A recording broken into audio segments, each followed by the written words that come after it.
اچھا آگے، پاکستان کے مجالس شورا وغیرہ میں نمائندگی کے لیے انتخاب کا نظام شخصی مقابلہ کے بجائے جماعتی مقابلہ پر قائم کیا جائے گا، اور افراد کے بجائے جماعتیں اپنے منشور و پروگرام کی اساس پر انتخابات میں حصہ لیں گی، اور فیصد کامیابی کے تناسب سے مجالس شورا کی رکنیت کے حقدار بنیں گی اور تشکیل حکومت کریں گی۔ یہ بہت اہم مسئلہ ہے، دیکھیں اس کو غور سے سنیں بھائی، آپ نے کبھی نہیں سنی ہوگی۔ دیکھیں انتخابی طریقہ کار کیا ہونا چاہیے۔ ہم ووٹ مانگتے ہیں لوگوں سے نا، ہمارے اپنی جماعت کے اندر بھی ووٹنگ ہوتی ہے نہیں ہوتی؟ ہمارے یہاں ووٹنگ کیسے ہوتی ہے؟ کثرت رائے کی بنا پر۔ کس بنا پر؟ کثرت رائے کی بنا پر ووٹنگ کا مطلب یہ ہوتا ہے کہ فرض کر لو 100 ووٹ ہے، کتنے ووٹ ہے؟ 100 ووٹ ہے، اور 3 آدمی کڑے ہیں۔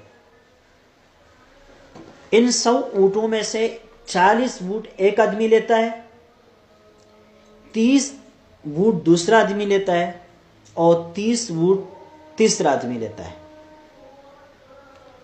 تو یہاں کون جیتا کون ہارا؟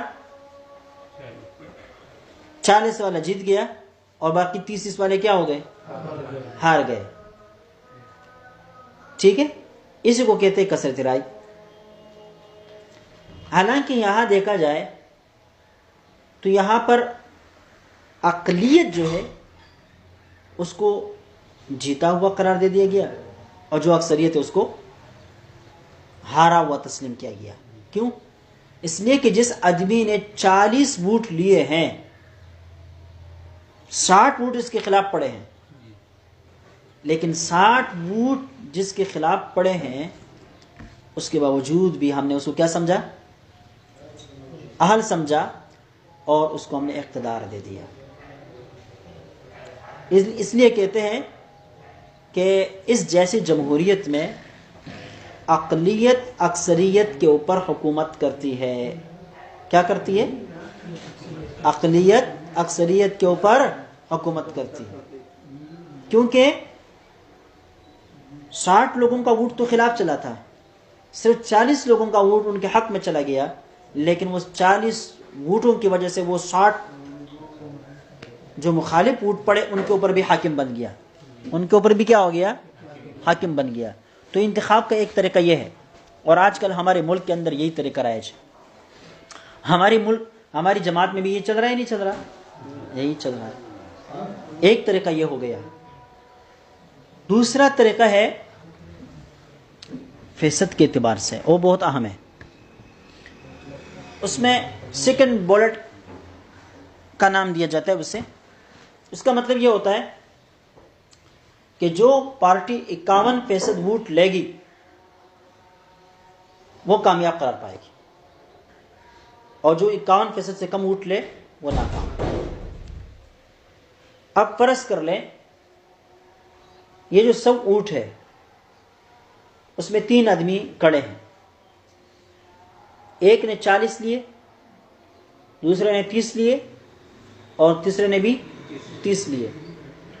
اس نظام کے مطابق ان میں سے کوئی بھی نہیں جیتا، اس نظام کے مطابق ان میں سے کوئی بھی نہیں جیتا۔ کیوں؟ اس لیے کہ ہر ایک کے ووٹ 51% سے کم ہے۔ جب 51% سے کم ہے تو وہ حکومت بنانے کا حقدار نہیں۔ جیسے کہ آپ کہتے ہیں نا بھائی، بعض مدارس میں یہ ہوتا ہے کہ پوزیشن لینے کے لیے 70% نمبرات حاصل کرنا ضروری ہوتا ہے۔ اب ایک شخص کلاس میں سب سے زیادہ نمبرات لیے ہوئے ہیں، یا مدرسے میں زیادہ نمبرات لیے ہوئے ہیں، لیکن جب فیصد کے اعتبار سے اس کے نمبرات 70% سے کم ہے تو اس کو کوئی پوزیشن نہیں دی جاتی۔ تو اس نظام میں بھی یہ ہوتا ہے کہ جب تک آپ 51% ووٹ نہیں لیں گے تب تک آپ کو اقتدار نہیں سونپی جاتی۔ افغانستان میں، ترکی میں اور امریکہ میں یہ نظام، جس کو ہم صدارتی نظام کہتے ہیں، کیا کہتے ہیں؟ اس میں فیصد کے اعتبار سے ووٹ لینا لازمی ہوتا ہے۔ اب سمجھ گئے؟ اب اس میں کیا ہوتا ہے؟ اب جب ایک نے 40 لیے، ایک نے 30 لے لیے، دوسرے نے بھی 30 لیے، کوئی بھی نہیں جیتا، دوبارہ انتخاب کرا جاتا ہے۔ لیکن اب دوبارہ انتخابات میں یہ دیکھا جاتا ہے کہ جس نے 12% سے کم ووٹ لیے وہ بالکل انتخابات کے میدان سے نکل جاتا ہے، بس دوبارہ وہ الیکشن نہیں لڑ سکتا، اور جس نے 12% سے اوپر ووٹ لیے ہوئے ہوتے ہیں وہ دوبارہ پھر پنجہ آزمائی کرتا ہے۔ اب دوبارہ پھر دیکھتے ہیں کہ کوئی بھی شخص 51% تک پہنچے وہی جیتا ہوا قرار پاتا ہے، اور جو ہارے وہ نیچے رہ جائے وہ نیچے رہ جائے گا۔ آپ نے دیکھا ہوگا کہ ان ممالک میں 2 بار انتخابات ہوتے ہیں۔ اب سمجھ گئے؟ بہرحال کتنے طریقے ہو گئے؟ 2 طریقے ہو گئے۔ تیسرا طریقہ مناسب نمائندگی کا طریقہ۔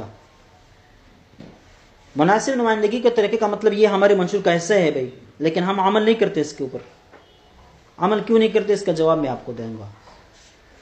مناسب نمائندگی کا مطلب یہ ہوتا ہے کہ کسی فرد کو ووٹ نہیں دیا جاتا، جماعت کو ووٹ دیا جاتا ہے۔ جماعت کا کیا مطلب ہے؟ بھائی آپ جب جاتے ہیں تو آپ کے سامنے کوئی یہ نہیں لکھا ہوتا کہ افسر زرداری ہے، مولانا فضل الرحمان صاحب ہے، کون نہیں ہے، لکھا ہوتا ہے Jamiat, Peoples Party, P T I, Muslim League, فرض کر لو، صحیح ہے۔ اب آپ نے کیا کرنا ہے؟ ان پارٹیوں میں سے کسی پارٹی کو آپ نے ووٹ ڈالنا ہے، ان پارٹیوں میں سے کسی کو ووٹ ڈالنا ہے۔ جب انتخابات پورے ہو جاتے ہیں تو پھر پورے ملک کے ووٹ دیکھے جاتے ہیں۔ صوبے کے ووٹ ہو تو صوبے کے اندر دیکھے جاتے ہیں، جہاں پر بھی ہو ووٹ دیکھے جاتے ہیں۔ کس پارٹی نے کتنے ووٹ لیے؟ مثال کے طور پر جمعیت نے جو ووٹ لیے وہ کل ووٹوں کا 5% بنتا ہے، تو اس کو 5% نمائندگی۔ کسی اور پارٹی نے جو ووٹ لیے وہ کل ووٹوں کا 1% بنتا ہے، 2% بنتا ہے، 10% بنتا ہے، 50% بنتا ہے، کچھ بھی بنتا ہے، اس کے مطابق اس کو پارلیمان کے اندر نمائندگی دی جاتی ہے۔ اب فرض کر لو کہ 100 آدمیوں کے درمیان انتخاب ہو رہا ہے۔ کتنے آدمیوں کے درمیان؟ 100 آدمی۔ ہمارے پارلیمنٹ ہے، اس پارلیمنٹ کے اراکین کل کتنے ہیں؟ 100 ہے۔ لہذا ہم ووٹنگ کرتے ہیں اور ووٹ کرتے ہیں جماعتی بنیادوں پر۔ اب 100 آدمی ہمیں چاہیے پارلیمان کے لیے۔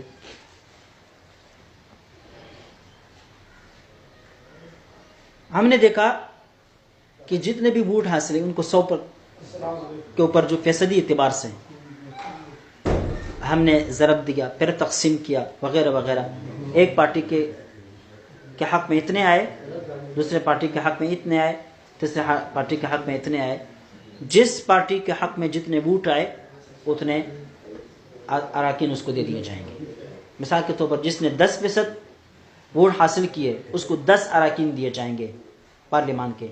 جس نے 20% ووٹ لیے تو پارلیمان کے 100 لوگوں میں سے 20 آدمی اس پارٹی کے ہوں گے۔ یہ جو ہم کہتے ہیں نا ہماری جماعت کے اندر ہمارا منشور یہی ہے کہ جماعتی سطح پر جو انتخابات ہوں گے وہ جماعتی بنیادوں پر ہوں گے، اشخاص کی بنا پر نہیں ہوں گے کہ آپ نے قاری صاحب کو کھڑا کیا، اس کو کھڑا کیا، اس کو کھڑا کیا، اس کو کھڑا کیا، نہیں۔ ہر جگہ جو انتخابات ہوں گے وہ جماعتی بنیادوں پر ہوں گے۔ ایک بات یہ جماعتی انتخابات ایک فائدہ مند، یہ نظریاتی انتخابات کا جب وہ ہوتا ہے نا، نظریاتی انتخابات ہوتے ہیں وہاں یہ کام آتا ہے، جہاں پارٹیوں کے مقابلے میں کھڑی ہوتی ہے اور نظریات کی بنیاد پر کھڑی ہوتی ہے، تو پھر اس قسم کے جو انتخابات ہیں وہ کارآمد ہوتے ہیں۔ لیکن اب تو شعور نہیں ہے، نظریات نہیں ہیں، دوست ہے، ذاتی مفادات ہے، دنیاوی مفادات ہے، اس خاطر ووٹ دے دیے جاتے ہیں۔ اس وجہ سے ہمارے جو ہے نا ملکی نظام وہ یہ مناسب نمائندگی والا نظام نہیں ہے، بلکہ وہ پہلا والا نظام ہے جو میں نے بتلایا نا کہ جہاں پر اقلیت اکثریت کے اوپر حاکم بن جاتی ہے۔ اقلیت کیا بن